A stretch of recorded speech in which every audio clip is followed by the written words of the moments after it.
할렐루야, 할렐루야. 오늘 이 밤에 나와서 하나님 앞에 예배하는 우리 상당교회 모든 성도님들을 주의 이름으로 환영하며 축복합니다.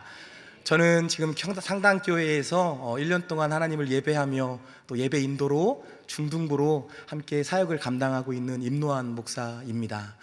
우리 성도님들에게 제가 말씀을 나누기 전에 한 가지 좀 부탁드릴 것이 있습니다.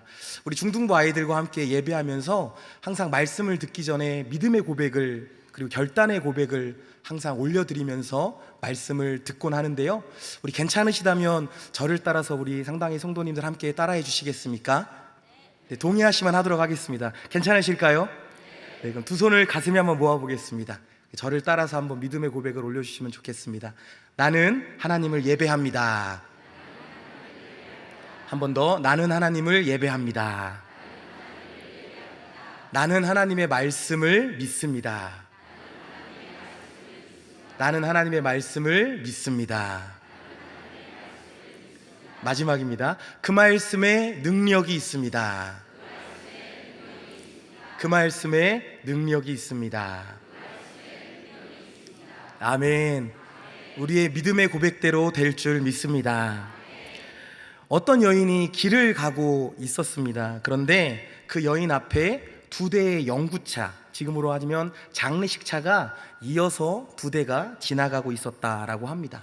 이 여인은 호기심이 발동해서 그 영구차를 따라가 보았습니다. 그런데 더 놀라웠던 것은 그 두 대에 이어서 지나갔던 영구차 뒤로 한 여인과 한 마리의 개가 그 두 대의 영구차를 따라가고 있었다라는 것입니다.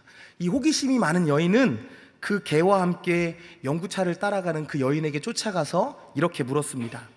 도대체 누구의 장례식이길래 영구차가 한 번에 두 대씩이나 지나갑니까? 라고 여인이 물어보았습니다. 그러자 이 여인이 이렇게 대답했습니다. 제 남편입니다. 제 남편이 이 개에게 물려서 죽게 되었습니다. 라고 그 여인이 고백을 했다고 합니다. 그러자 이 호기심이 많은 여인은 다시 한번 되물어봤습니다. 그럼 그 두 번째로 영구차를 또 이어서 따라가던 영구차는 누구의 것입니까? 라고 물어보자 이 여인이 이렇게 또 대답했다고 합니다. 우리 시어머니 것입니다. 아들을 살리고자 그 개에게 다가갔던 이 시어머니가 개에게 또 물려서 시어머니도 죽음을 맞이하게 됐다라는 것입니다. 얼마간의 침묵이 흐른 뒤에 이 호기심이 많았던 이 여인이 이렇게 이야기했다고 합니다. 저기요, 혹시 당신의 개를 빌릴 수 있을까요? 라고 이렇게 질문을 했다고 합니다. 웃으셔야 되는데 안 웃으셔서 되게 당황했습니다. 그러자 이 상대방의 여인이 이렇게 다시 대답했다고 합니다. 기다리세요, 순서가 많이 밀려 있습니다. 라고 웃어주셔서 감사합니다. 네, 그렇게 이야기했다라고 합니다. 이 이야기는 단순히 그냥 허구의 이야기입니다. 관계적인 어려움에 대해서 이야기하는 약간 웃기고 슬펐던 우픈 이야기라고 할 수 있습니다. 여러분, 우리의 인생 가운데 우리가 원하지 않았던 상황은 늘 발생이 되고 있습니다. 때로는 내가 사람들과의 인간관계를 잘 맺고 싶어 하지만 우리 마음대로 되지 않을 때가 참 많이 있다라는 것입니다. 결국 그 모든 것은 내 실력과 내 노력으로 되지 않는다라는 것에 우리가 깨달을 수 있습니다. 그러나요, 여러분, 오늘 말씀을 통해서 나의 관점이 달라지기 시작하면 이 모든 것들이 변화되기 시작한다라는 사실입니다. 여러분, 우리가 행복하거나 때로는 불행하다고 생각하는 이유가 무엇입니까? 나를 불행하게 하거나 나를 행복하게 하는 것은 어떠한 특정한 상황과 특정한 사람 때문이 절대로 아닙니다. 그 모든 상황과 그 모든 관계를 바라보는 관점에 따라서 불행하기도 하고 행복하게도 한다는 것을 여러분, 우리는 반드시 기억해야 할 것입니다. 저는 오늘 관점의 차이가 믿음의 차이를 결정합니다 라는 제목으로 하나님의 말씀을 우리 상당의 가족들과 함께 나누려고 합니다.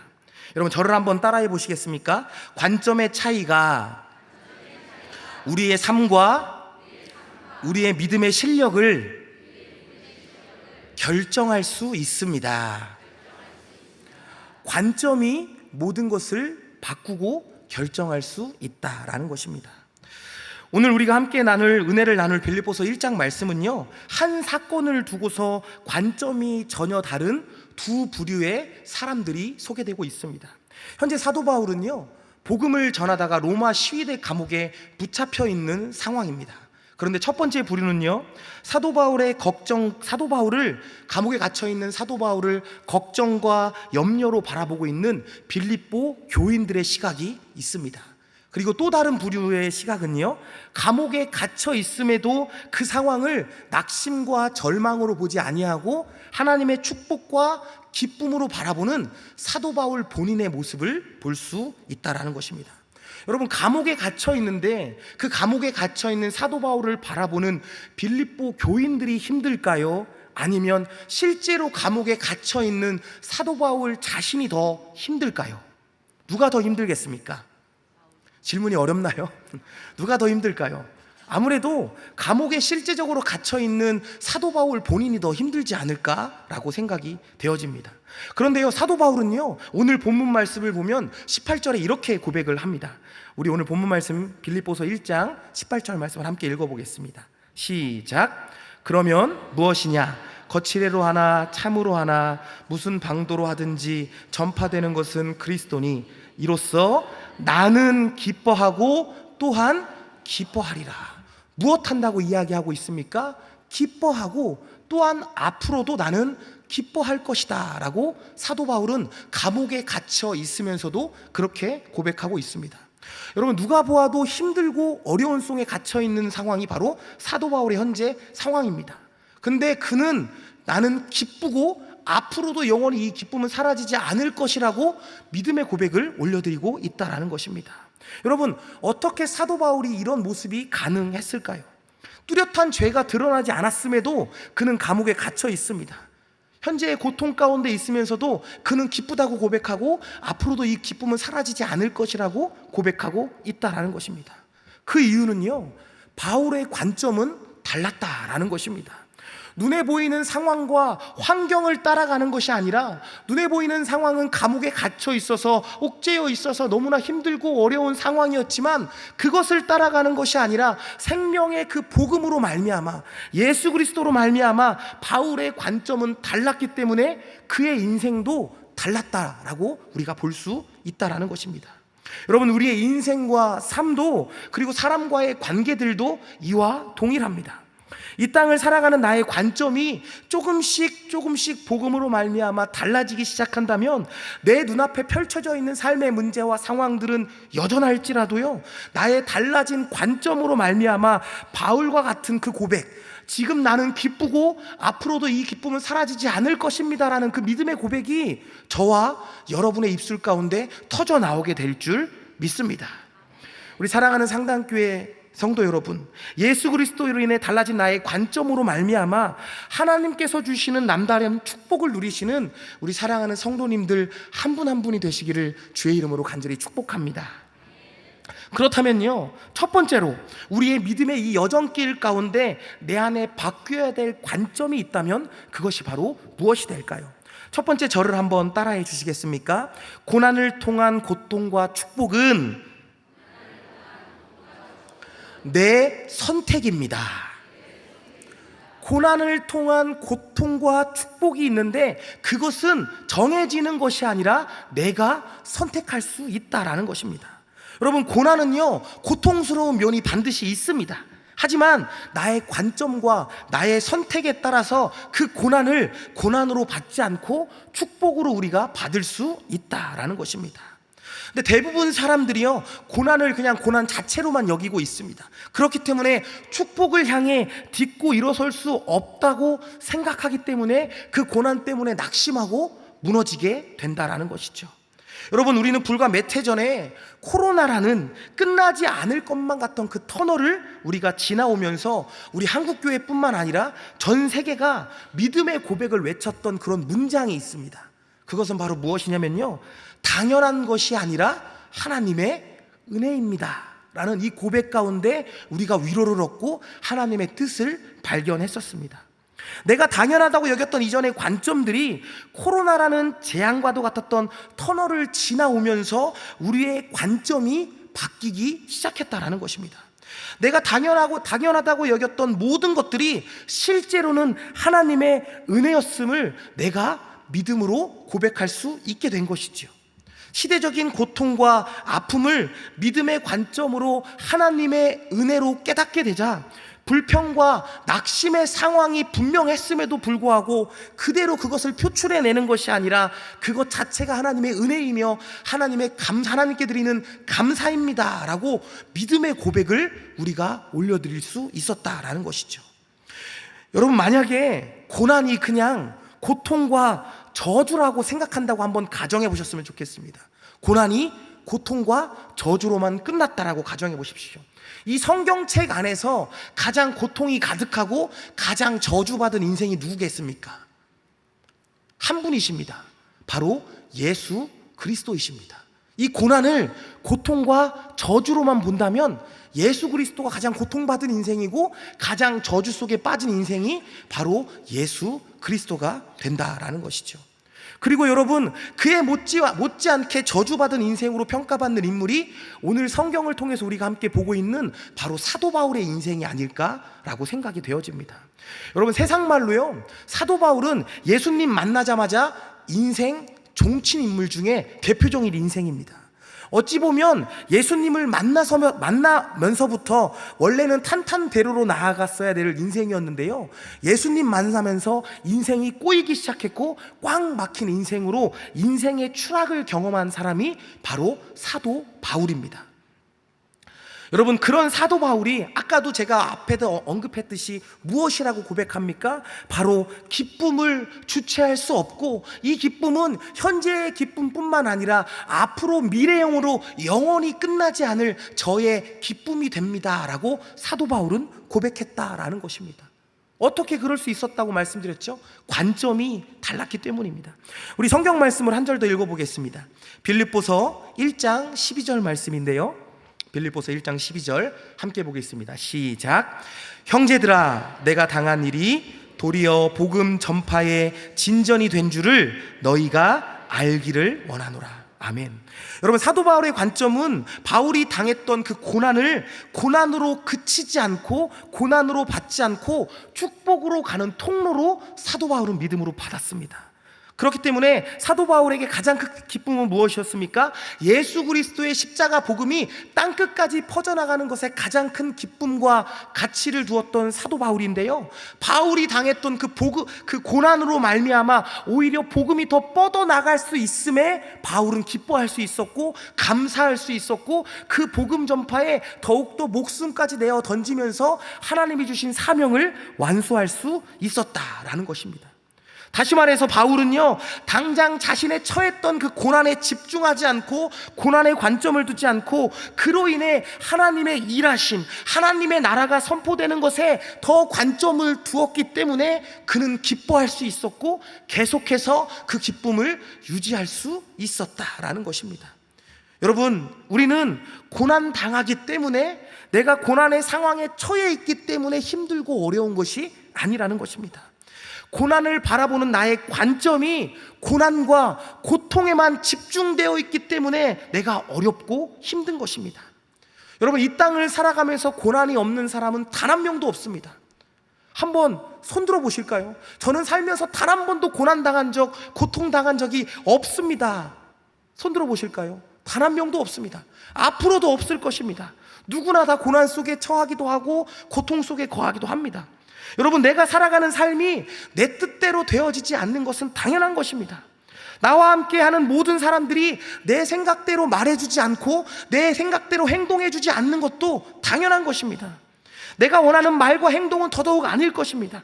그렇기 때문에 어떤 말도 있습니까? 인생은 고통이라는 말도 있습니다.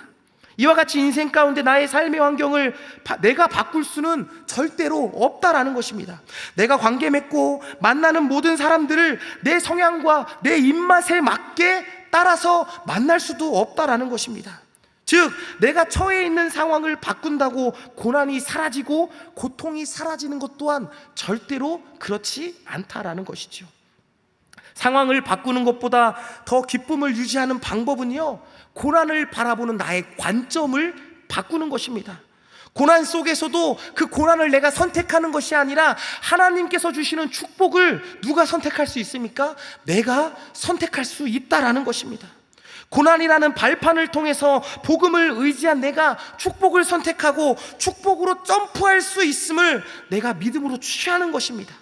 이렇게 날마다 고통과 고난과 축복 가운데 하나님의 말씀을 의지하여서, 복음을 의지하여서 축복을 선택하시는 우리 상당의 성도님들이 되시기를 주의 이름으로 간절히 축복합니다. 우리 옆에 사람들하고 이렇게 한번 인사하실까요? 축복을 선택하겠습니다. 약간 조급한 마음을 가지고 이렇게 한번 인사해 주셨으면 좋겠습니다. 집사님 빨리 축복을 선택하세요. 시작. 할렐루야. 두 번째로요, 나의 믿음의 여정 가운데 내 안에 바뀌어야 될 관점. 첫 번째는 고난을 통한 고통과 축복은 내 선택이라고 말씀드렸습니다. 두 번째는요, 저를 한번 따라해 보시겠습니까? 인간관계는 역할입니다. 시작. 여러분, 우리가 이 땅을 살아가면서 가장 쉽지 않다라고 느껴지는 것 중에 하나가 무엇인 줄 아십니까? 다 공감하시듯이 관계에 대한 어려움입니다. 아까 제가 처음에 말씀을 시작하면서 시어머니가 죽었던 그 장례차를, 그 개를 빌리고자 애쓰고 했던 그 관계의 어려움에서 찾아오는 그 모든 것들, 관계를 올바르게 헤쳐나가기가 사실 굉장히 쉽지 않다라는 것입니다. 저는 중학교 2학년 때부터 처음에 교회를 다니기 시작했습니다. 부모님은 교회를 다니시지 않았습니다. 제가 저희 가정의 일대 신앙인으로서 혼자 믿음의 싸움을 해 나갔습니다. 제가 전도사가 되고 사역을 본격적으로 시작하면서 저희 어머니 아버지를 제가 다 전도해서 지금은 두 분 다 집사님이 되셨습니다. 너무나 감사하게도 제 모교회에서 저를 영적으로 훈련시켜 주셨던 우리 모교회 담임 목사님께서는 굉장히 저를 엄격하게, 엄하게 훈련을 시키셨습니다. 절대로 예배를 못 빠지게 했습니다. 주일 예배는 목숨처럼 지켜야 돼 라고 저에게 말씀해 주셔서 살면서 단 한 번도 주일을 범한 적이 없습니다. 그래서 그 어렸을 때 사역을 본격적으로 하지 않았음에도 불구하고 명절 때나 어떠한 가족 행사 때 한 번도 간 적이 없을 정도로, 왜냐면 거의 그런 행사들은 대부분 주일에 하잖아요. 그래서 어디 가서 친척들에게 세배해서 세뱃돈을 받아본 적도 제 기억엔 거의 없습니다. 그렇게 저를 엄격하게 훈련을 시켜 주셨습니다. 그리고 너무 감사하게도 제가 어린 나이였음에도 불구하고 저를 교회의 영적인 리더 자리에 세우고 훈련시켜 주시면서 교회 안에 전반적인 일을 저에게 맡겨 주셨습니다. 전도사도 아니고 간사도 아니고 사역자도 아니었음에도 불구하고 저를 그렇게 훈련을 시켜 주셨습니다. 영아부터 장년에 이르기까지 모든 부서를 다 경험하게 하셨고요. 그리고 새벽 예배, 주중 예배, 금요 철야는 물론이고요, 교회 안에 전도 축제, 그리고 목회자 세미나, 사모 세미나, 청소년 캠프 등등 모든 사역을 제가 기획하게 하고 모든 것들을 담당하게 하셨습니다. 그때는 어찌나 힘들던지요, 아침마다 코피를 쏟았던 것 같습니다.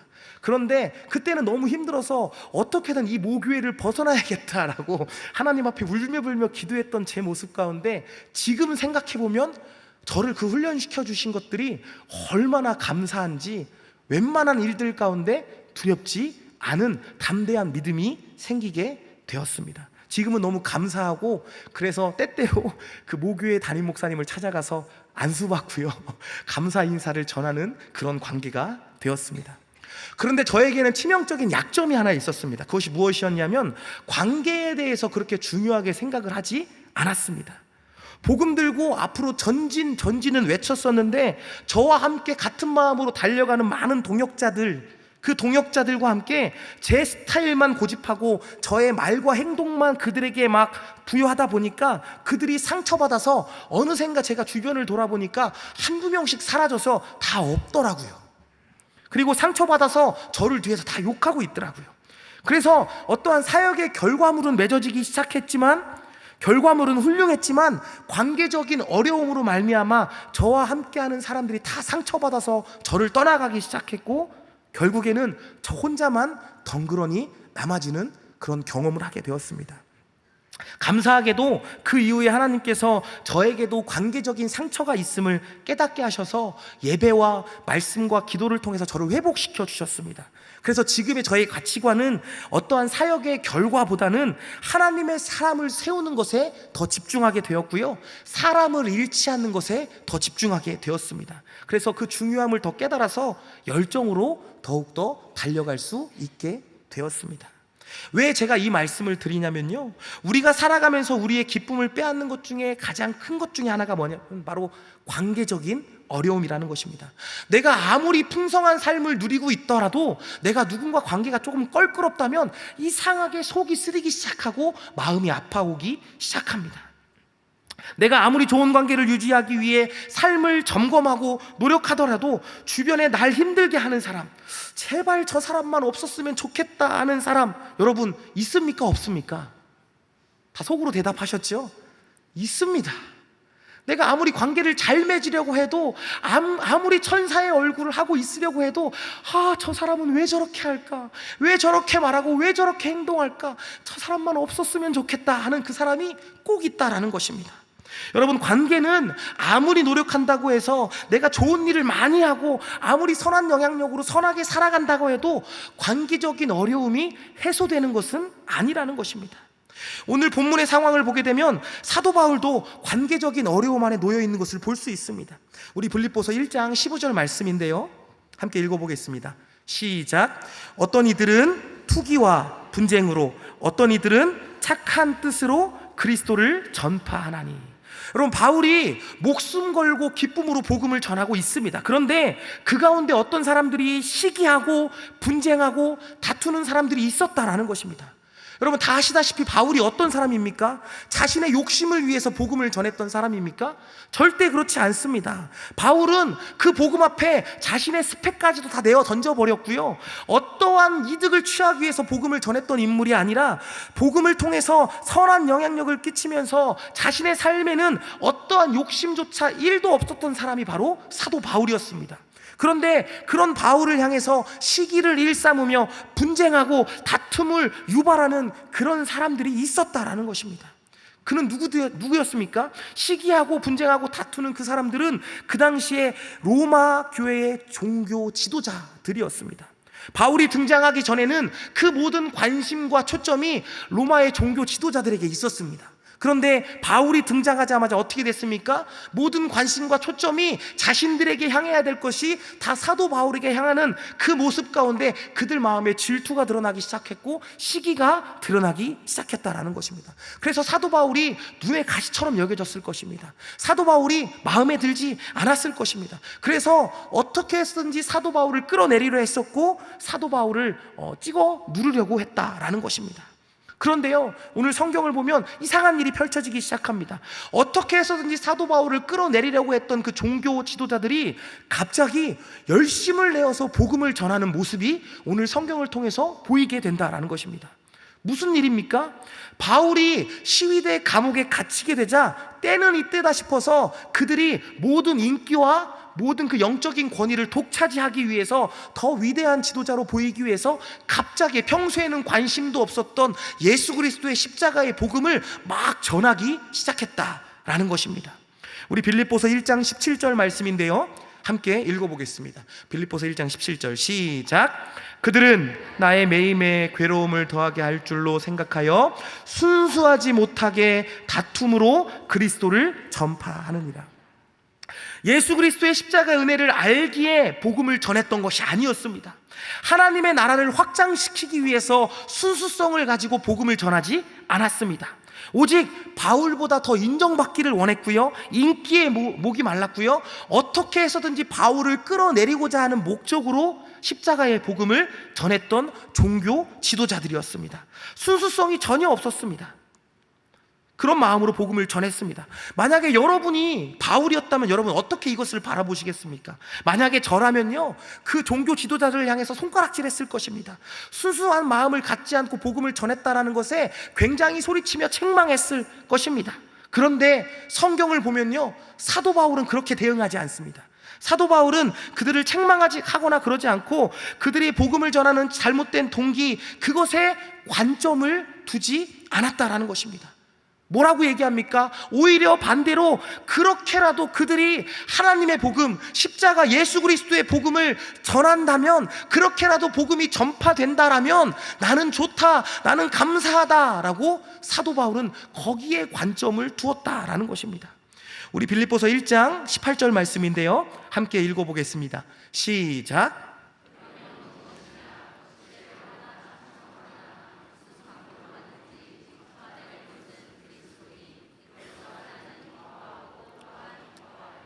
아멘. 여러분, 사도 바울에게 인간관계는 그저 좋은 관계 속에서 오는 만족감, 그것을 추구했던 것이 아닙니다. 때로는 나의 생각과 나의 뜻과 맞지 않고 나에게 유익이 있고 없고의 여부에 따라서 그 인간관계를 맺고 인간관계를 결정하는 그런 모습으로 나아가지 아니하고요, 바울은 관계를 복음의 역할로 바라봤다라는 것입니다. 잘못된 동기로 복음을 전하는 자들을 바라보면서 그들의 내면에 복음을 전하는 동기에 사도 바울은 관점을 두지 않았습니다. 더 나아가 그로 인해 바울 자신에게 입지가 좁아지고 넓어지고도 바울은 전혀 계산하지 않았습니다. 그 모든 것과 상관없이 예수 그리스도의 십자가의 복음만 그냥 전해진다면, 그 복음이 퍼져나간다면, 그로 인해 하나님의 나라가 선포되고 하나님의 나라가 이루어진다면 나는 그것으로 만족합니다. 거기에 관점을 두었다라는 것입니다. 그렇기 때문에 그런 불순한 의도로 복음을 전했다 할지라도 그들과의 관계를 나쁘게 보지 않고 관계가 흐트러지지 않았다라는 것입니다. 사도 바울은 상처받지 않았다라는 것입니다. 사도 바울은 무너지지 않았다라는 것입니다. 여러분, 교회라는 곳은 예수 그리스도의 이름으로 모인 신앙 공동체가 되는 줄 믿습니다.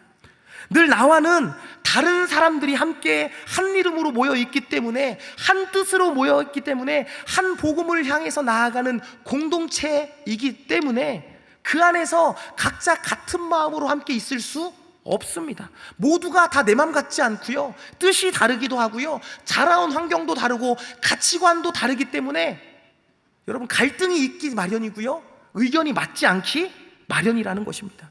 그럼에도 불구하고 왜 말을 저렇게 할까? 왜 행동을 꼭 저렇게 할까? 왜 저 사람은 저런 모습으로 있을까? 이렇게 그 사람을 폄하하면서 관계적인 어려움 속에서 나도 상처받고 상대도 상처받아서 더욱더 신앙 공동체로서의 그런 목적을 잃어가는 모습이 아니라, 저 사람에게도 하나님께서 부여해 주신 복음의 역할이 있구나, 우리 공동체 가운데, 우리 교회 가운데, 우리 부서 가운데, 우리 사역의 단체 가운데 저 사람에게도 하나님께서 복음의 역할로 부여해 주신 역할이 있구나, 이 관계성으로 그 사람을 바라보고 그 사람을 양보하고 그 사람에게 사랑을 전할 때 우리는 예수 그리스도의 이름으로 모인 하나된 신앙 공동체가 된다라는 것입니다. 여러분, 반드시 기억하셔야 합니다. 내가 느끼던 관계적인 어려움에도 하나님께서는 그 사람의 역할을 부여하셨다라는 사실입니다. 관계를 통해서 나의 만족과 유익을 계산한다면요, 여러분, 반드시 그 관계로 말미암아 나는 분명히 상처받게 될 것입니다. 관계를 통해서 내가 원했던 방향과 개인의 뜻만 고집했다면 그 관계를 통해서 내가 먼저 무너짐을 경험하게 될 것입니다. 그러나요, 관계를 통해서 모두가 하나님께서 복음을 위한 역할을 부여하셨다라는 것을 내가 깨닫고 관계를 복음의 역할로 바라보며 함께 동역하고 함께 사랑을 나누고 이런 모습으로 함께 상처받은 영혼들을 치유하며 나아갈 때 그 공동체 가운데 하나님의 나라는 이루어지실 것이고요, 살아계신 하나님만 홀로 영광받게 될 줄 믿습니다. 여러분, 혹시 부서 안에서, 공동체 안에서 누군가의 연약함이 보이십니까? 누군가의 약점과 아픔이 보이십니까?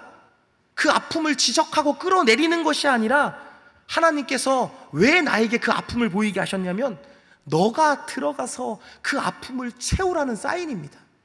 누군가의 아픔이 보인다면, 누군가의 연약함이 보인다면 다른 사람에게 그것을 알려서 그 사람을 끌어내리는 것에 집중하는 것이 아니라 저 사람에게도 하나님께서 복음의 역할을 부여하셨다는 것을 깨닫고 내가 그 빈 공간에 들어가서, 내가 그 약점에 들어가서 함께 기도하고 내가 사랑으로 섬기는 것입니다. 그것이 바로 예수 그리스도의 이름으로 모인 신앙 공동체가 되는 줄 믿습니다. 옆에 분에게 이렇게 한번 겸손하게 인사했으면 좋겠습니다. 집사님, 함께 예배함이 감사합니다. 인사하겠습니다. 그리고 이렇게 한 번 더 인사하시겠습니다. 집사님, 권사님을 위해서 제가 기도하겠습니다.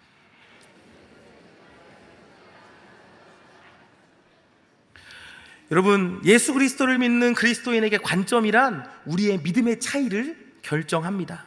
단지 같은 시간과 공간 안에서 다른 관점으로 바라봤을 뿐인데 그 결과의 차이는 하늘과 땅끝의 차이가 된다라는 것입니다. 아까 제가 서두에도 말씀드렸듯이 저는 저희 가정의 1대 신앙인으로서, 여러분 오해하지 마십시오. 오늘 제가 첫 부임 설교인데 제 신앙의 배경과 저의 가치관을 반드시 언급해달라 그래서 제 개인적인 얘기를 조금 하게 됐습니다. 오늘만 양해를 부탁드리겠습니다. 이것만 하고 설교를 마무리하려고 합니다. 저는 혼자 교회에서 신앙생활하는 게 굉장히 쉽지 않았습니다.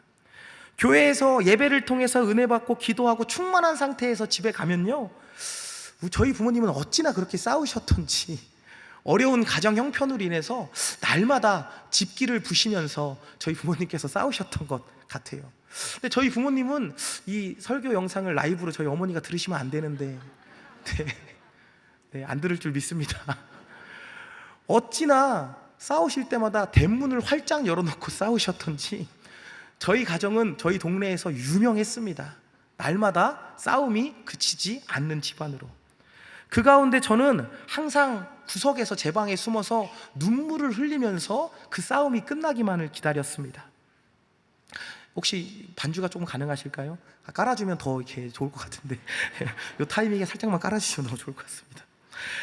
그런데 믿음의 항상 구석에서 눈물을 흘리던 그런 저의 삶 속에서 믿음의 뿌리가 깊지 않았음에도, 어린 저였음에도 불구하고 저의 가슴과 머리를 때리는 한 문장이 저희 집안에 걸려 있었습니다. 시계였는데요, 최상단에는 자그마한 시계가 있었고요, 가운데는 자그마한 문구가 하나 있었고 그 밑에 세로로 길게 거울이 있던 그런 물건이었습니다.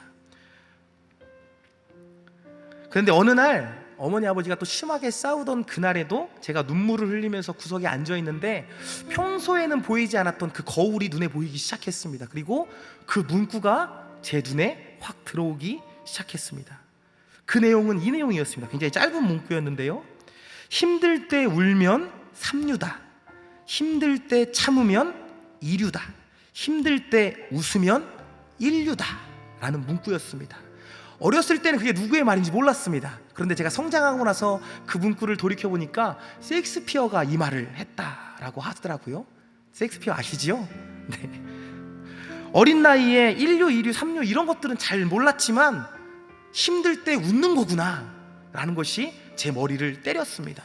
그래서 그날 갑자기 어머니 아버지의 싸움은 여전히 저 방 너머에서 계속되었는데 거울을 바라보고 눈물을 뚝뚝 흘리면서 제가 웃기 시작했습니다. 미친 사람처럼. 지금 생각해보니까 굉장히 사이코패스 느낌이 좀 있는데요, 그때는 그런 생각을 하지 못했습니다. 그냥 눈물을 흘리면서 힘들 때 웃는 게 최고구나 라는 생각으로 웃기 시작했습니다. 그런데 어느 순간 이것은 저의 가치관이 되었고 저의 관점이 되었고, 이게 십자가의 복음을 만난 후에는 복음이 되었습니다. 복음하고 연결되어서 어떠한 상황에도 나는 복음 외에는 울지 않겠노라, 내가 어려워서 울지 않겠노라, 예수님 때문에 울겠노라 라고 결단하는 저의 믿음이 되었습니다. 아무리 힘든 상황이 저를 찾아오더라도 저는 무너지지 않았습니다. 계속해서 그 복음을 붙잡고 날마다 웃음을 선포하면서, 복음을 선포하면서 지금 이 자리, 여러분들 앞에서 하나님의 말씀을 전하는 자리까지 오게 될 수 있었습니다. 여러분, 복음 안에서 나의 관점의 차이가 나의 믿음의 차이를 결정합니다. 삶의 고난과 삶의 문제 앞에서도 고난과 축복은 누구의 선택입니까? 나의 선택이 된다라는 사실을 우리 사랑하는 상당교회 성도 여러분 꼭 기억하시기를 바랍니다. 복음을 알기에, 내가 복음으로 인한 삶이기에 나의 관점을 바꾸어서 고난의 상황을 축복으로 바라보고 선택한다면 여러분은 오히려 그 시간을 통해서, 그 고난이라고 여겼던 그 시간을 통해서 하나님의 은혜는 내 삶에 더욱더 크게 드러나게 될 줄 믿습니다. 그리고요, 사람 사이의 모든 관계적인 모습을 나의 이익과 나의 만족을 위해서 관계를 맺는 것이 아니라, 그러면 반드시 상처받습니다. 반드시 실패합니다. 그 모든 관계적인 것들을 복음을 위한 역할로 바라보며, 그 빈 공간이 보였을 때 내가 들어가서 채우고 내가 들어가서 기도했을 때 하나님께서 그 관계 가운데 축복해 주셔서 하나님의 나라를 이 땅 가운데 우리가 먼저 누리게 하시는 그 축복을 저와 여러분에게 허락하여 주실 줄 믿습니다. 우리 마지막으로, 제가 자꾸 인사시켜서 너무 죄송합니다. 우리 마지막으로 옆에 분과 다시 한번 인사했으면 좋겠습니다. 하나님의 복음을 붙잡으십시다. 할렐루야. 그 복음을 붙잡고 그 하나님 앞에 나아가는 우리 상당의 모든 성도님들이 되시기를 주의 이름으로 간절히 축복합니다. 제가 기도하겠습니다. 하나님 감사합니다. 오늘도 귀한 예배 가운데 주의 전에 나와 하나님을 예배하며 찬양하며 나아갈 수 있는 은혜 주시니 감사드립니다. 하나님, 오늘 우리에게 주셨던 그 말씀처럼 하나님 예수 그리스도의 십자가 복음을 붙잡고 나아가는 우리들이 삶이 되게 하여 주시고, 날마다 하나님의 복음을 날마다 선포함으로 말미암아 하나님이 주시는 축복을 온전히 누리는 인생 되어질 수 있도록 하나님께서 함께하여 주시옵소서. 살아계신 예수님의 이름으로 간절히 기도드리옵나이다. 아멘.